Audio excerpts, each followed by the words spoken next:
Just before we get into the actual like framework, I'm literally going to go step by step into actually creating the story with you. There's a 4-step process we'll get into in a second. But first of all, I just want to show you what we're aiming for.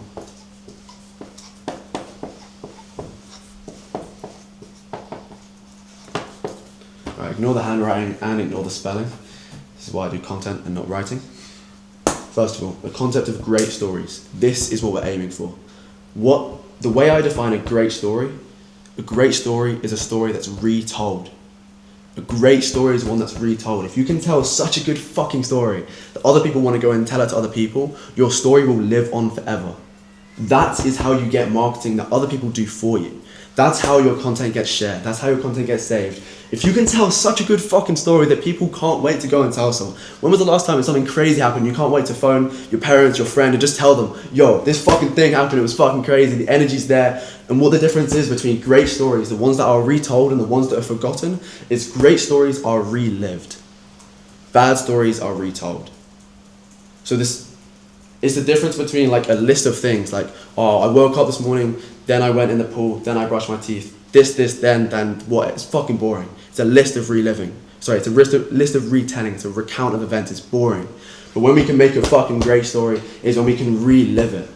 I woke up, I felt fucking sick. Like, tell us how you feel. Bring us into the world. And there's 3 ways I want you to do this. I want you to keep these things in mind as you're telling your story and literally bring these out. This is going to bring people into your story.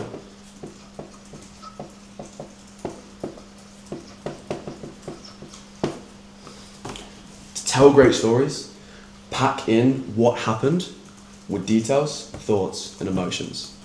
Just 3 things. The details, the thoughts, and the emotions build the setting. It makes it 3D. It brings people in. It makes people feel that they are in the story. The way I always like to tell it, I don't know, if I'm telling you this, if I'm later I might make a reel about me speaking at this event. The way I'm going to aim to tell it is that the person who's watching this is in my fucking position. They're sitting on this chair with me. That's how I want it to feel. And the way that I'm going to do that is by the details, the thoughts, and the emotions. I'm going to tell you what I'm thinking, how I'm feeling a little bit nervous right now, and I hope you guys are enjoying it. How I'm feeling, like our mouth's getting a little bit dry, but it's cool. I'm going to keep chatting because I fucking love this. The details, the lights on, the people say there's 10 people, right? The cameras are going. The details, the thoughts, the emotions bring you into the event. It's not just me saying, yo, I'm sitting here talking to you. That's boring. Because that makes it a great story. When we have great stories, this is when this versus this becomes really fucking powerful. What we have here is story selling versus storytelling. The purpose of storytelling is to make people understand. It's just to make people understand what's going on. That's it.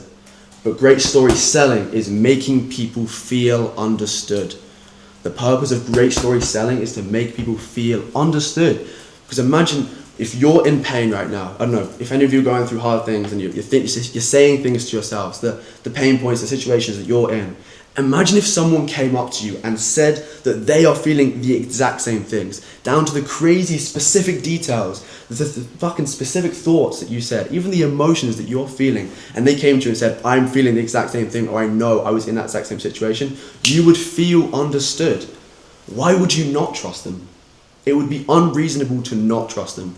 It's like how we all felt, and probably how you all felt when you first met each other for the first time. We all met the first time early this week. We're speaking to each other and we're telling us about our lives. It's like the exact same thing. Instant connections formed, instantly trust them just because we live the same fucking life.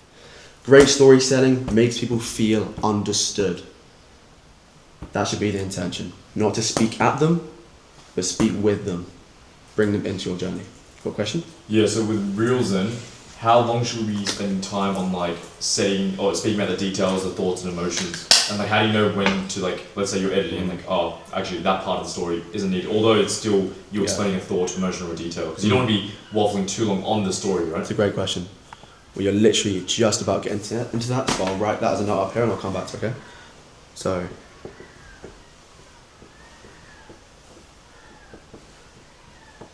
alright, there's a little note at the top. Is this all making sense to everyone? Is anyone lost? All good. Good to hear.